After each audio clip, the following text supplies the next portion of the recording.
Sí, la Inquisición quemaba libros. Y bueno, a veces gente como a Giordano Bruno. A Galileo lo humillaron. Que sí, que hicieron cosas feas. Pero hoy, en un evento jamás visto en este canal, dedicaremos un capítulo completo para hablar de las buenas obras que nos ha dado la Iglesia. Cosas que incluso nosotros, los sucios impíos, debemos agradecer porque forman parte de nuestra cotidianidad y de la civilización. En el siglo XIII, un señor llamado Alberto Magno, ¿cómo me gustaba ese nombre pomposo en aquella época? Defendía la coexistencia pacífica de la ciencia y la religión. ¿Quién era este? Nada más y nada menos que el maestro de Santo Tomás de Aquino. Algo así como el Qui-Gon Jinn de Obi-Wan Kenobi, para que me entiendas. ¿Qué te quiero decir con esto? Que la Iglesia no persiguió el conocimiento científico, o al menos no lo hizo de forma premeditada y sistemática.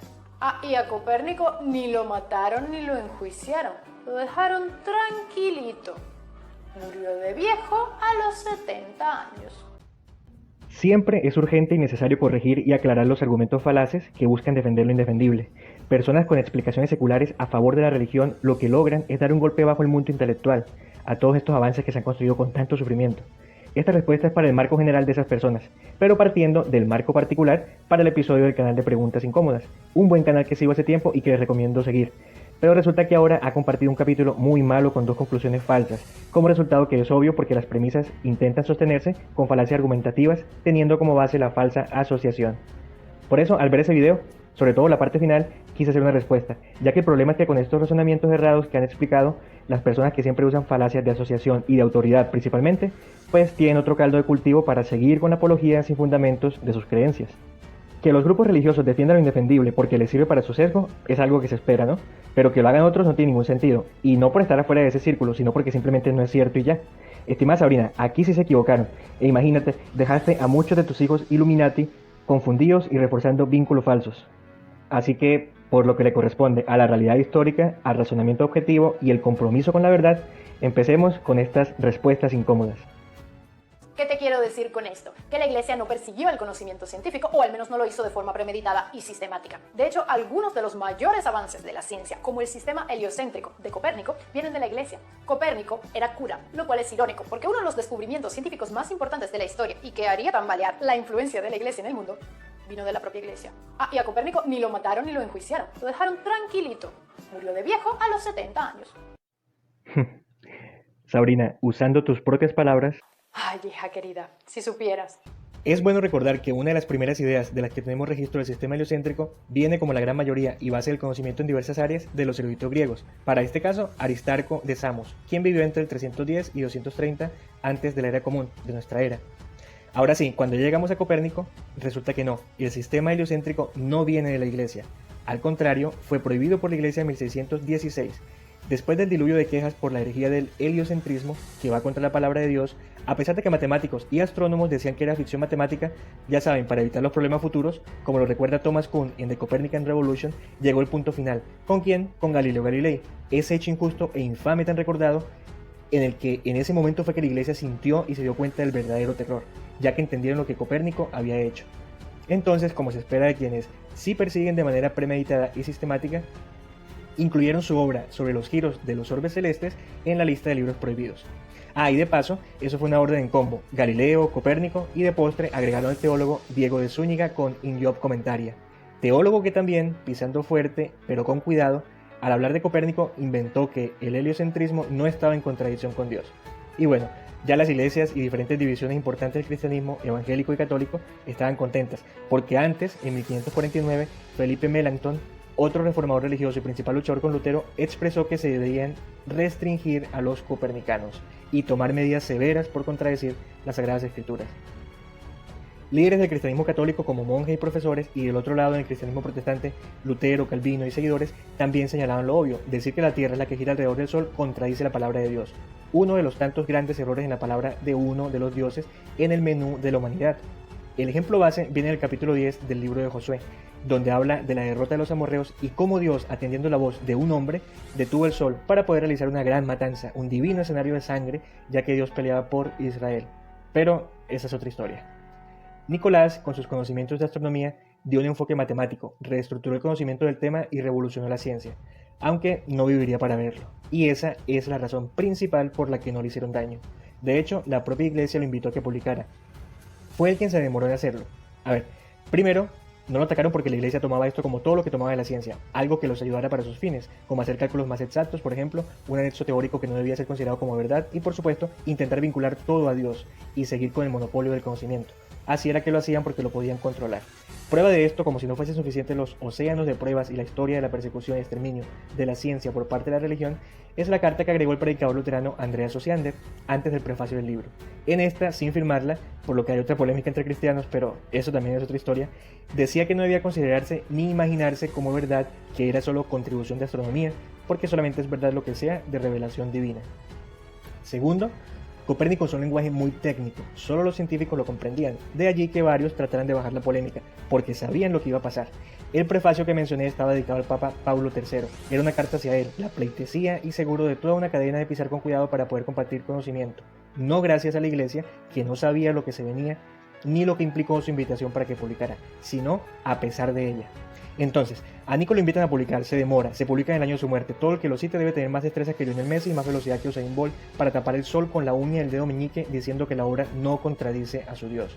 Si hubiesen comprendido el asunto y hubieran tenido la lista de libros prohibidos en 1543, nunca se hubiese dejado publicar la obra, porque ni siquiera lo hubiesen invitado a publicar.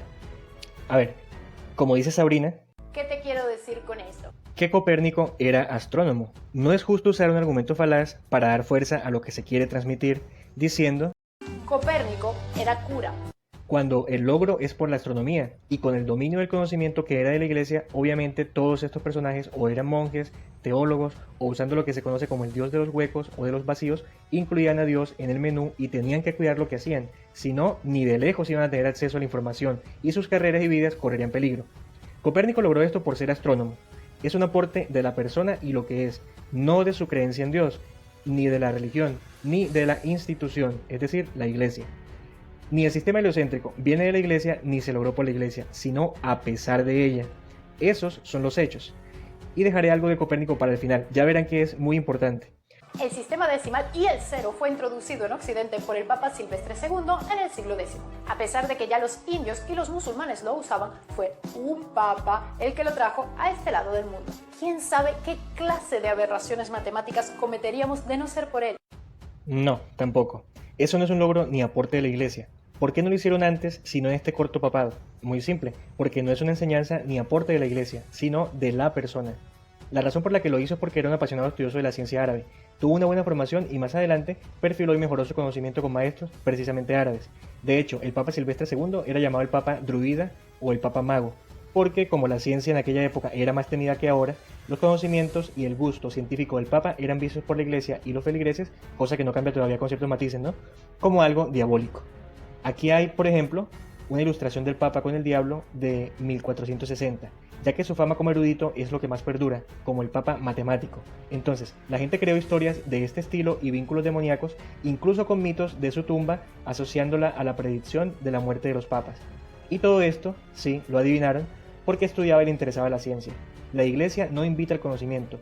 Eso lo sabemos desde el libro de Génesis, y menos de la ciencia, ni específicamente de las matemáticas, que nos han llevado a un amplio entendimiento del universo conocido, en contradicción con la Biblia. Y además, amarga ironía, las matemáticas fueron parte fundamental para guiar a Copérnico, Galileo, Kepler y Newton, y ya sabemos lo que pasó. Lo que hizo Silvestre II fue por su gusto, no por la iglesia. La iglesia no dio orden de nada de esto, como si daba órdenes para quemar presuntas brujas de todos los lados cristianos, o del lado cristiano católico matar a Giordano Bruno y del lado cristiano evangélico matar a Miguel Servet, aunque a ellos los menciono como una referencia de ejemplos simples de lo que sí es aporte de la iglesia, no por el punto central. Ahora, este papa se destacó por sus destrezas en el campo científico, especialmente en el conocimiento del quadrivium, conjunto de disciplinas que incluían la aritmética, geometría, astronomía y la música. También era filósofo, pero se destacó más como matemático. No es justo usar el argumento falaz de que era papa, porque su aporte es del campo de las matemáticas, no de la iglesia.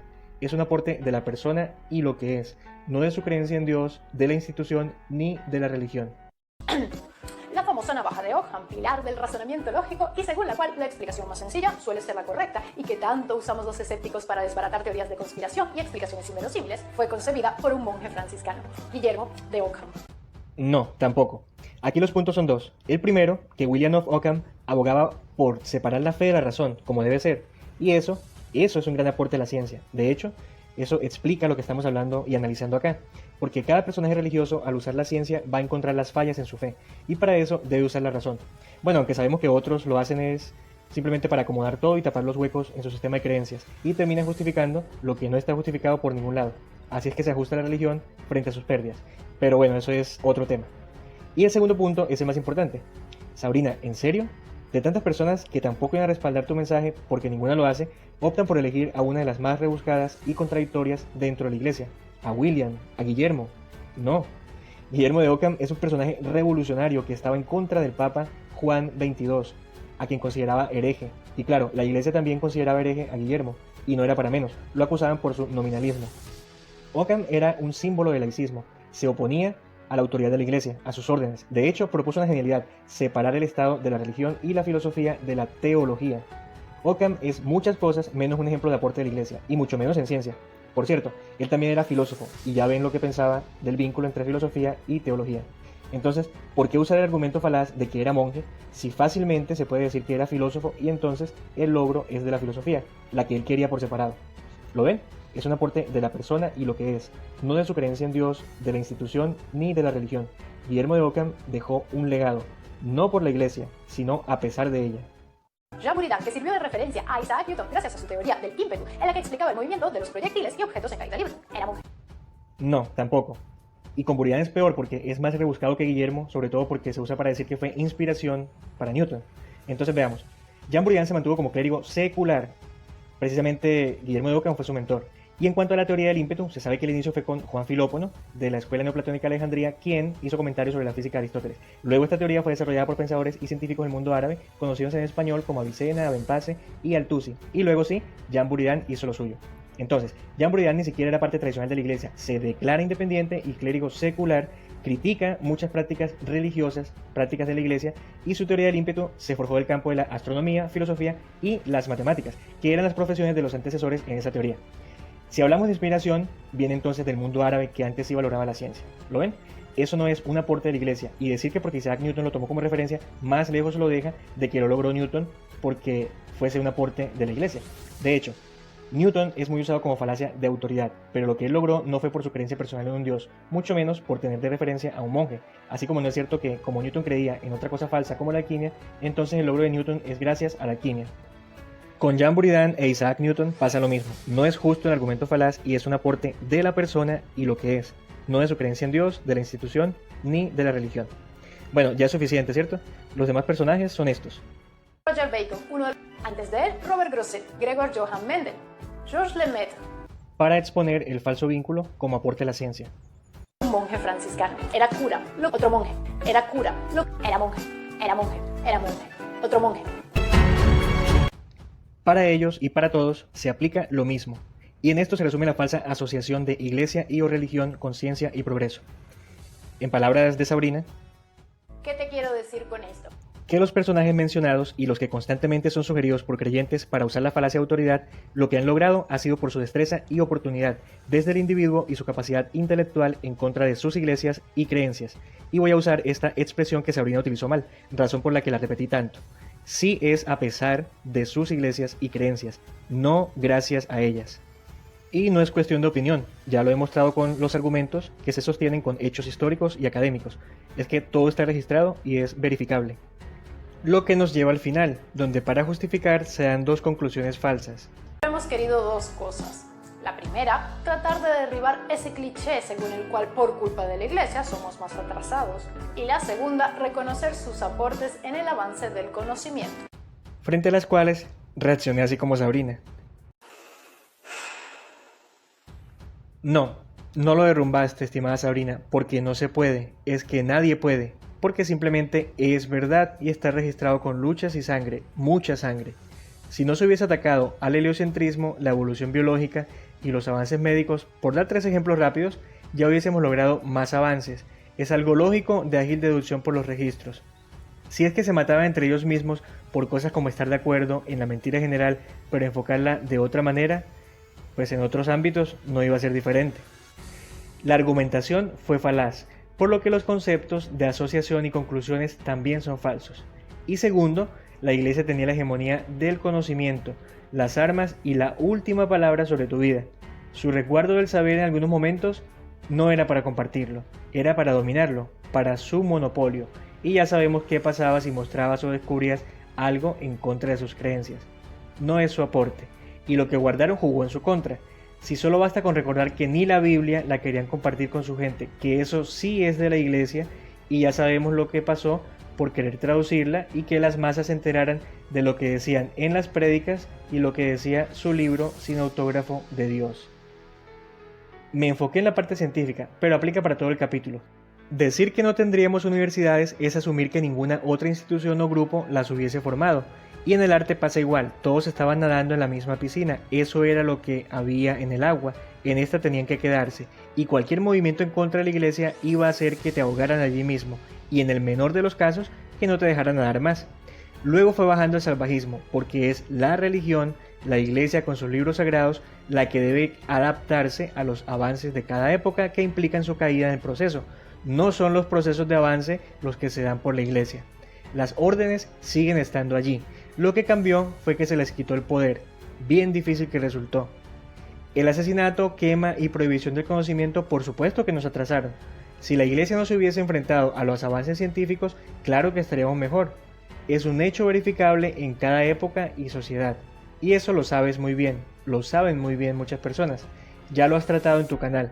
Vas a ver que al final tú misma, pero del pasado, te vas a corregir. Ya casi les muestro. Sabrina, en estas cosas solamente se ven trampas postmodernas de moda, y en tu canal no son de caer en eso. Tienen capítulos muy buenos y otros geniales, pero este capítulo no era necesario, porque no tiene sentido. Lo que puedo deducir es que intentaste ser imparcial y tu agnosticismo tal vez embriagó, no despertó el escepticismo que mencionaste antes, y cayendo en ese desatino común se vino toda esta avalancha de errores.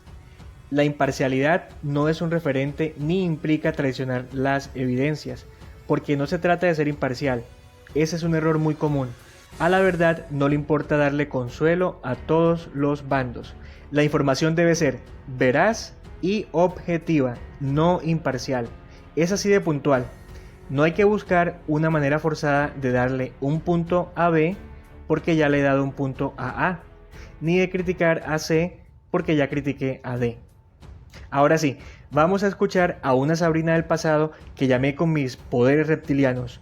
Esta Sabrina del 2017, con más sarcasticismo, resumió el punto general de este video, pero con el ejemplo particular de Nico. Los ricos antepasados creían que éramos el ombligo del universo. La teoría geocéntrica estaba repleta de fallas y contradicciones, hasta que el polaco Nicolás Copérnico le dio una revisadita al asunto y concluyó lo obvio.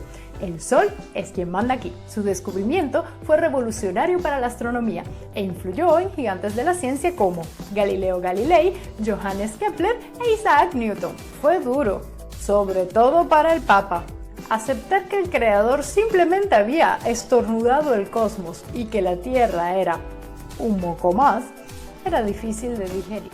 A partir de su descubrimiento, la ciencia no se basaría más en suposiciones, sino en observación metódica y comprobable. Sin el aporte de Nico, difícilmente estaríamos donde estamos ahora. Gracias, muchas gracias, Sabrina del pasado.